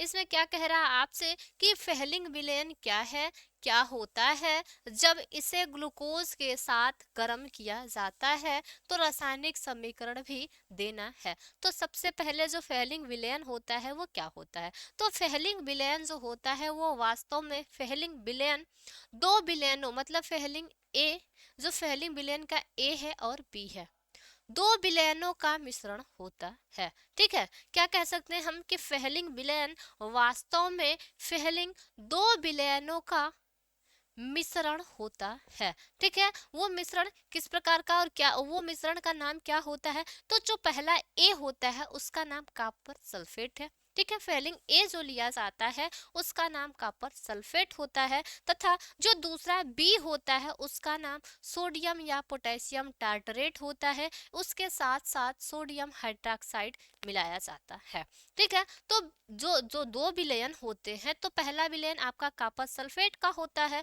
और दूसरा जो होता है वो आपका क्या होता है, सोडियम या फिर पोटेशियम का, ठीक है, टार्टरेट होता है। उसके साथ साथ सोडियम हाइड्रोक्साइड मिलाया जाता है। अब जब दोनों का कॉम्बिनेशन करके मिला के हम क्या करते हैं, ग्लूकोज के साथ मिलाकर हम गर्म करते हैं, तो हमारा लाल अवक्षेप मिलता है। क्या मिलता है, सॉरी, तो लाल अवक्षेप मिलता है, ठीक है।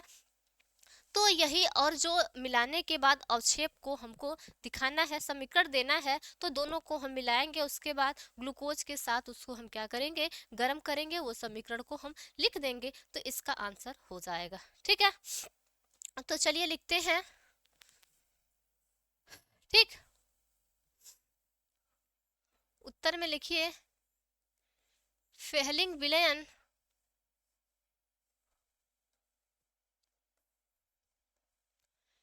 फेहलिंग विलयन वास्तव में वास्तव में फेहलिंग 2 विलयनों 2 विलयनों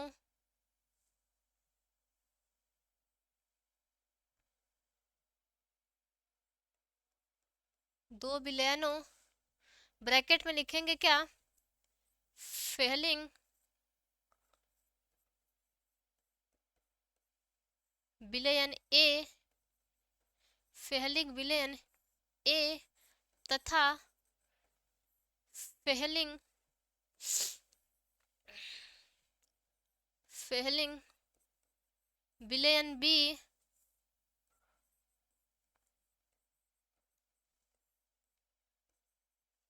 का का मिश्रण होता है।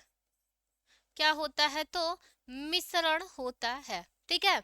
ये मिश्रण में आपका ये बताया जाएगा कि ये मिश्रण में क्या क्या लिया जा रहा है। तो अगर जो आपका फेहलिंग विलयन का ए होगा वो क्या होगा आपका, तो कॉपर सल्फेट का, ठीक है, कॉपर सल्फेट का जलीय विलयन होता है, ठीक है। तो लिखेंगे हम क्या, फेहलिंग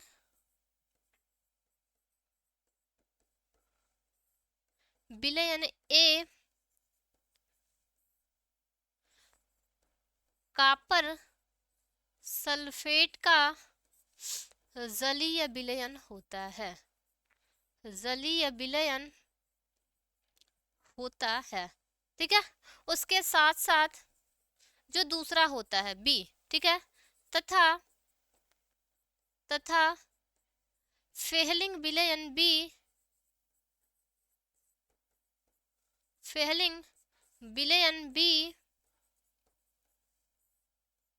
फेहलिंग विलयन बी जो होता है वो क्या होता है, ठीक है, वो आपका सोडियम तथा पोटेशियम टार्टरेट और सोडियम हाइड्रोक्साइड का, ठीक है, विलयन होता है। ठीक, जिसको दूसरा नाम क्या कहा जाता है, तो रोसेल लवण भी कहा जाता है। तो कह सकते हैं तथा फेहलिंग विलयन बी रोसेल लवण या रोसेल लवण ब्रैकेट में सोडियम या पोटेशियम, सोडियम या पोटेशियम टार्टरेट प्लस NaOH, ठीक है, यही जो होता है इसको क्या कहा जाता है, तो रोसेल लवण के नाम से जाना जाता है। ठीक है, होता है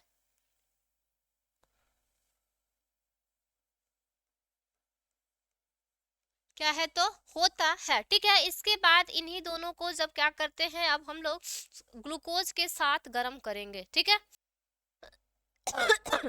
हाँ, तो इसको क्या करते हैं हम सभी, फिर इसका हम क्या करेंगे कि ग्लूकोज का जब जलीय विलयन डालेंगे, किस पे, इन दोनों पे। ठीक है, जब हम क्या करते हैं ग्लूकोज का जलीय विलयन डाल के जब हम गर्म करते हैं, तो क्यूपरस ऑक्साइड का, किसका, तो क्यूपरस ऑक्साइड का हमें लाल अवक्षेप मिलता है। तो फिर आगे हम लिखेंगे क्या कि ग्लूकोज के जलीय विलयन में फेहलिंग विलयन डालकर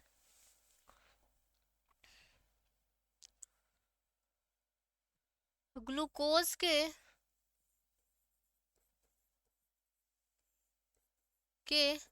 जलीय विलयन में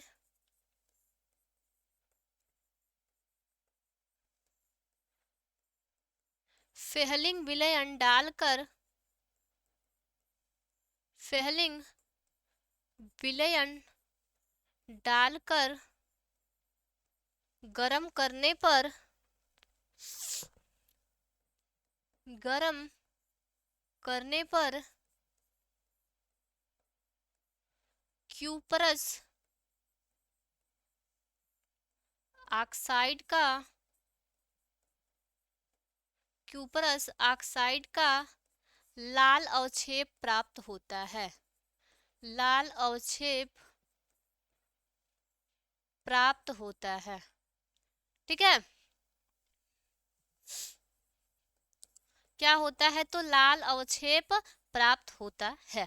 ठीक है, अब ये क्या करना है, हमें उस समीकरण को केवल और केवल क्या करना है, तो लिखना है। ठीक है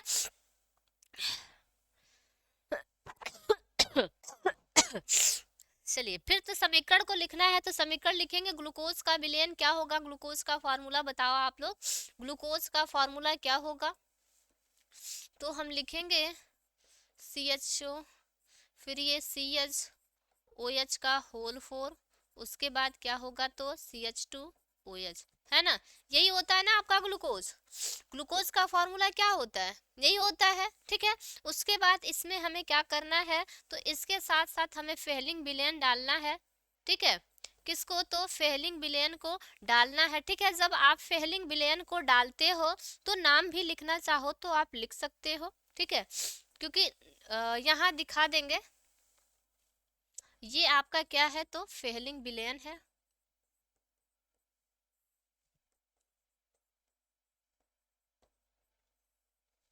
देखना, यहाँ मैंने दो को दिखाया है, तो दोनों का कॉम्बिनेशन करके जो मिलेगा वो दो विलयन का मिश्रण होता है। तो मिश्रण बनने के बाद ये क्रिया हो रही है इसके साथ।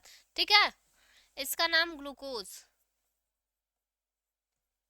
ठीक, तो ये जब आपकी क्या होती है कि क्रिया होती है तो क्या मिलता है आपको, क्यूपरस ऑक्साइड का लाल अवक्षेप प्राप्त होता है। लेकिन इसके साथ साथ और भी कुछ आपको मिलता है, वो क्या मिलता है, उसको नाम होता है क्या, ग्लूकोनिक अम्ल। क्या होता है, तो ग्लूकोनिक अम्ल। ठीक है, ये हो जाता है आपका क्या, COOH,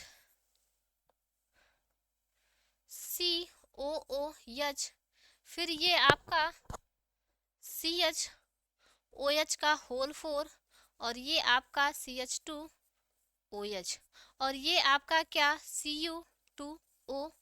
ठीक है, ये क्या होता है, इसका नाम आपका होता है ग्लूकोनिक ग्लूकोनिक अम्ल। और ये जो मिलता है आपका क्या, क्यूपरस ऑक्साइड, क्यूपरस ऑक्साइड का लाल अवक्षेप। कैसा, तो लाल अवक्षेप।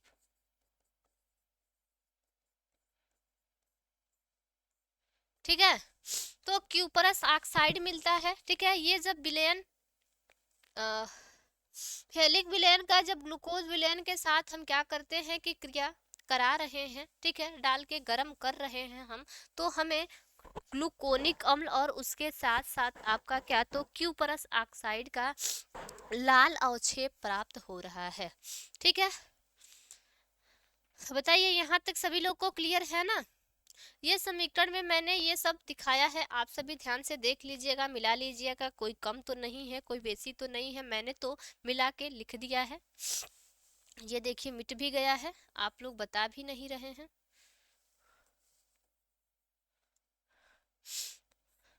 CHOH और यहाँ पे CH2।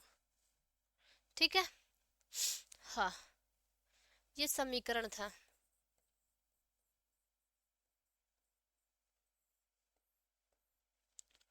चले फिर आगे तब, ये थोड़ा लंबा क्वेश्चन था, तो ये 3 नंबर में या 5 नंबर में पूछेगा, 2 नंबर में नहीं पूछेगा, लेकिन इसी में था तो मैंने लिख दिया है, बता दिया है।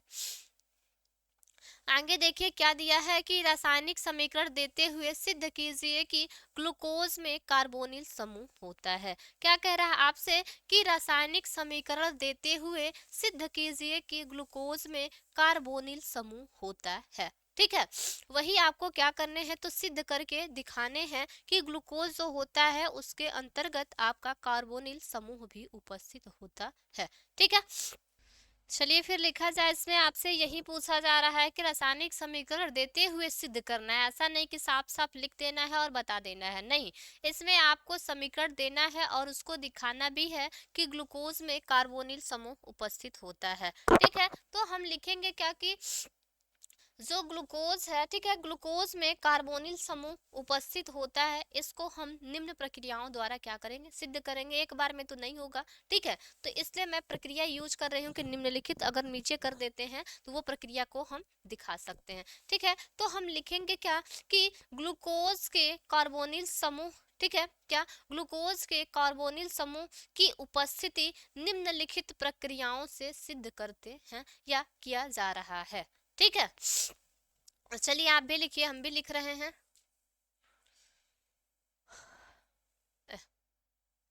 गजब है, ये भी तो अपने आप पता नहीं क्या हो जाता है।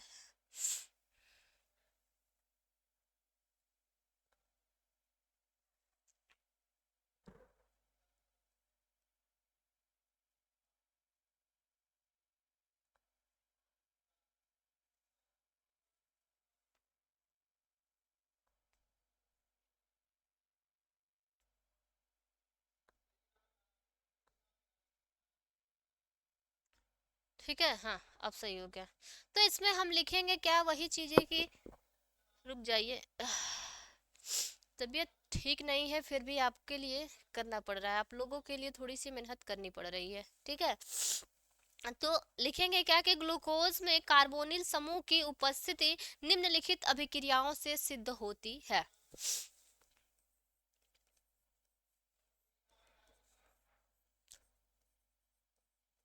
ग्लूकोज में कार्बोनिल समूह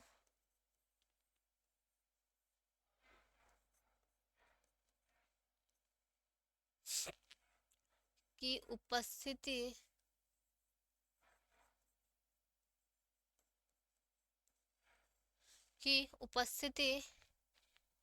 निम्नलिखित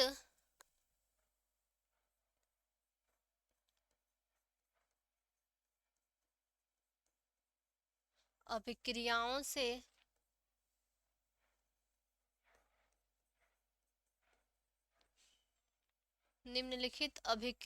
से सिद्ध होता है। ठीक है, क्या हो रहा है कि निम्न अभिक्रिया को हम लेके क्या कर रहे हैं, तो सिद्ध करने की कोशिश कर रहे हैं। जैसा कि पहला हम लेंगे क्या, हाइड्रोजन साइनाइड का योग। क्या करेंगे कि हम हाइड्रोजन साइनाइड का योग करेंगे। ठीक है, मतलब कि ग्लूकोज को लेंगे हम, ग्लूकोज में हम हाइड्रोजन साइनाइड को क्या करेंगे, तो ऐड कर देंगे। ठीक है, तो लिखेंगे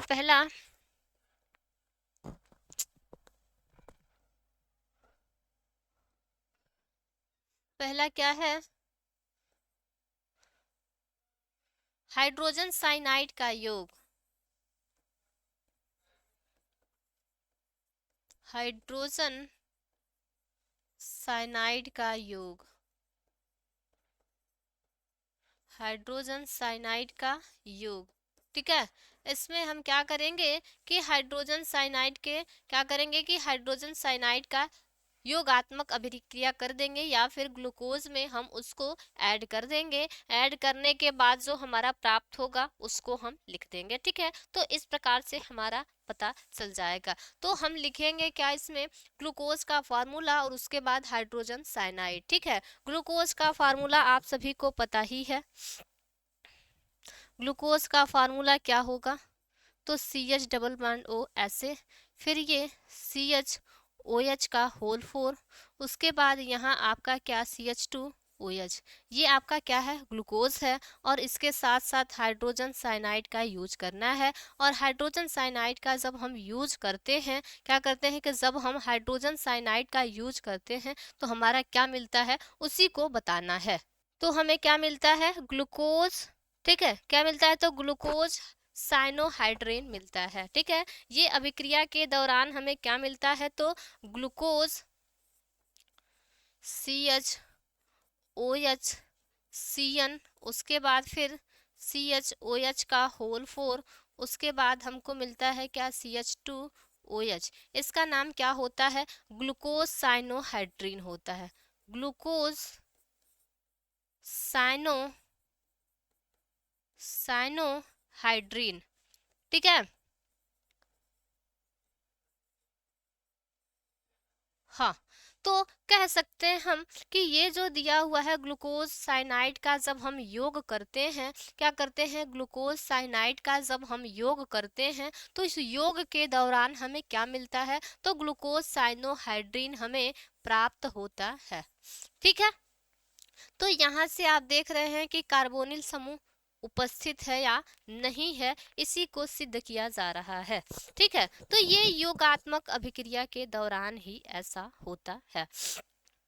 ठीक है, मतलब क्या हो रहा है, देख रहे हैं ना कि ये जो हाइड्रोजन साइनाइड है इसके साथ साथ पूरा ही क्या हो रहा है, तो ऐड हो जा रहा है। ठीक है, हाँ। तो एक बार और करना चाहें तो हम कर भी सकते हैं दूसरे प्रोसेस से। ठीक है, दूसरा प्रोसेस से हम कर सकते हैं क्या, हाइड्रॉक्सिल एमीन के साथ। ठीक है, क्या हाइड्रॉक्सिल एमीन के साथ अगर अभिक्रिया करते हैं तभी भी हमारा कुछ ऐसा ही मिलेगा। ठीक है, यहाँ जैसे हमने HCN का यूज किया है, वहाँ हम यूज करेंगे NH2OH का, उसका नाम क्या होगा, हाइड्रॉक्सिल एमीन। ठीक है, तो दूसरा हम लेंगे हाइड्रॉक्सिल एमीन के साथ अभिक्रिया। हाइड्रॉक्सिल एमीन के साथ अभिक्रिया, एमीन के साथ अभिक्रिया।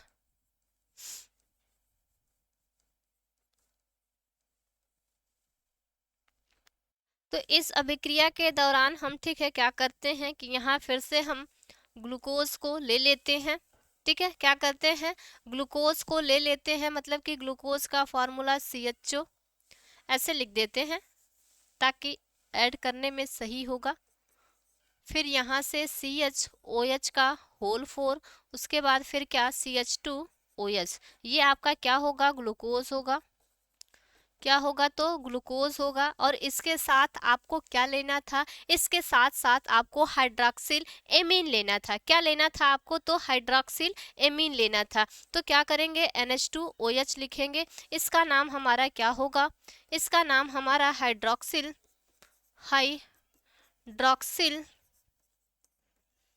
एमीन होगा। ठीक है, हाइड्रॉक्सिल एमीन होगा। जब इन सभी को हम मिलाएंगे तो हमारा क्या मिलता है, CH।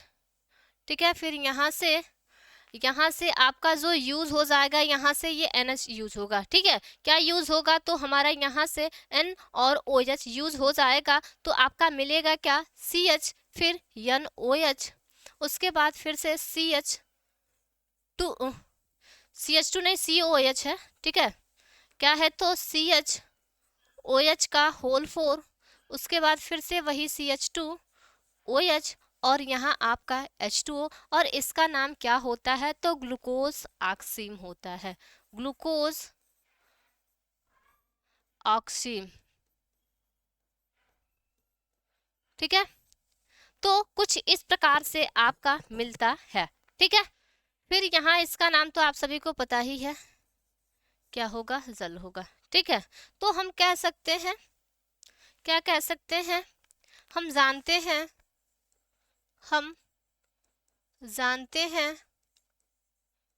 क्या जानते हैं कि कार्बोनिल योगात्मक अभिक्रियाएं प्रदर्शित करता है, योगात्मक अभिक्रियाएं प्रदर्शित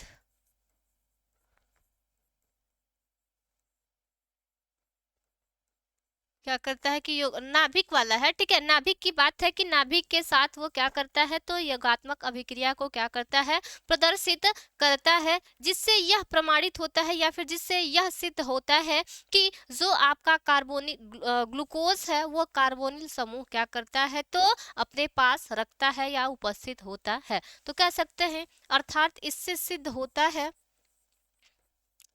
अर्थात इससे सिद्ध होता है, इससे सिद्ध होता है कि ग्लूकोज अपने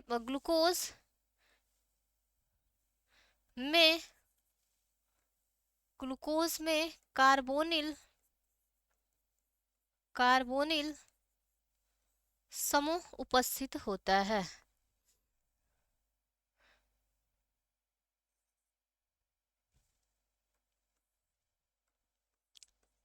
समूह उपस्थित होता है।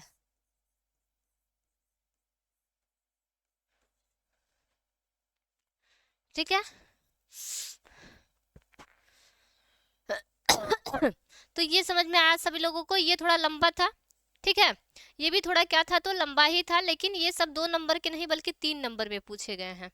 ठीक है, तो ये 3 नंबर वाले ही हैं, तो आप सभी थोड़ा ध्यान से देख लीजिएगा इन सभी को। चलिए फिर नेक्स्ट प्रश्न और लास्ट प्रश्न की ओर चलते हैं। ये आपका नेक्स्ट भी है और लास्ट भी है। क्या कह रहा है आपसे कि अंडे को उबालने पर उसमें उपस्थित जल कहाँ चला जाता है। कहा जा रहा है आपसे कि जब आप अंडे को उबालते हैं तो उसमें जो जल होता है, ठीक है, उसमें जो जल होता है वो कहाँ चला जाता है। मतलब देखते हैं ना, ऐसे हिलाते हैं तो ढबर ढब करता है, लेकिन जब उबाल देते हैं तो वो कड़ा हो जाता है, सूख जाता है ना।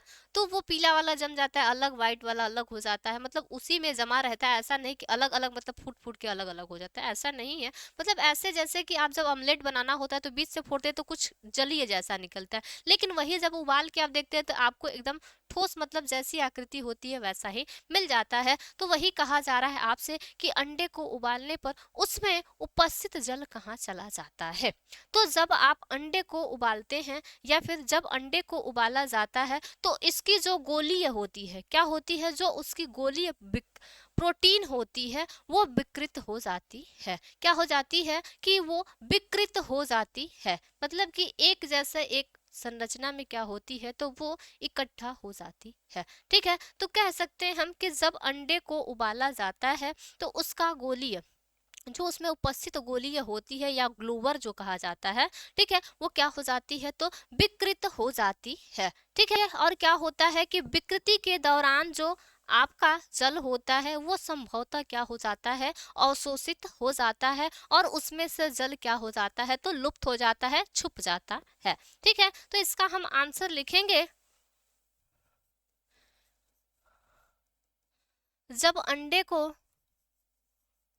जब अंडे को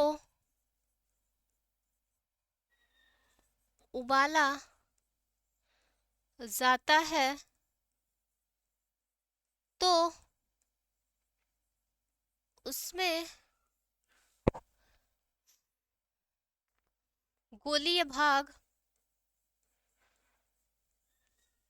तो उसकी गोलीय भाग, ठीक है, तो उसकी गोलीय भाग,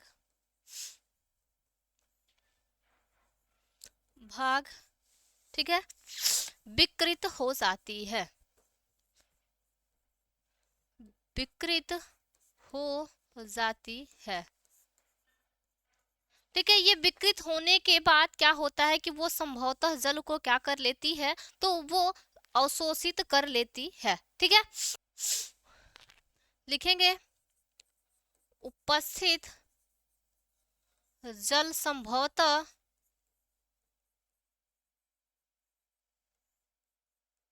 क्या होता है कि उपस्थित जल संभवतः विकृतीकरण के दौरान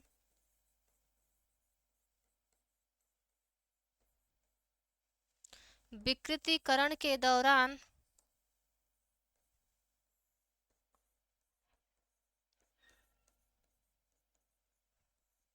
क्या हो जाता है तो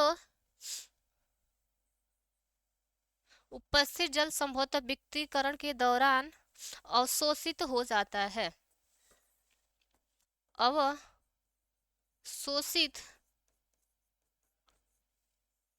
हो जाता है और जल लुप्त हो जाता है, और जल क्या हो जाता है तो लुप्त हो जाता है, मतलब छिप जाता है, लुप्त हो जाता है। ठीक है, तो यहाँ से इस प्रश्न का जवाब यहीं पे समाप्त होता है, और जितना भी आपके 60 वाले क्वेश्चन बने हुए थे 2 नंबर वाले, उसको भी मैंने बता दिए हैं। तो आप सभी को, ठीक है, अब थोड़ा समझ में आ गया होगा कि कौन कौन सा प्रश्न कैसा है, किस प्रकार से पूछा गया है, कौन सा इंपॉर्टेंट है, कौन सा नहीं है। तो जितने भी आपके पीवाईक्यू बने हुए थे, ठीक है, उसको मैंने सभी को करा दिए हैं। आप सभी अगर लास्ट तक बने होंगे तो आप सभी को पता चल भी गया होगा किस प्रकार से प्रश्न पूछा गया है और कितने हल्के हैं, कितने भारी हैं। आप जैसे ही पढ़े होंगे, आप प्रश्न को देख देख के तुरंत ही जवाब लिख ही रहे हैं। तो ये सबसे अच्छी बात है कि आप सभी तैयारी के साथ साथ रिवीजन भी कर रहे हैं। ठीक है, तो यहाँ पे अब सेशन को समाप्त किया जाए, है ना, क्योंकि आप सभी लोग पढ़ लिए और एक साथ पूरे चैप्टर का रिवीजन भी कर लिए, है ना। तो यहीं पे अब ये सेशन को समाप्त करते हैं। फिर अगर ऐसे ही वीडियो आप लोग को चाहिए तो आप सभी ज़रूर बताइएगा मुझे, और लास्ट तक बने रहें आप लोग, ये मुझे भी अच्छा लगा। शायद आप लोग को भी वीडियो पसंद आया ही होगा। ठीक है, इसलिए सभी लोगों को थैंक यू सो मच।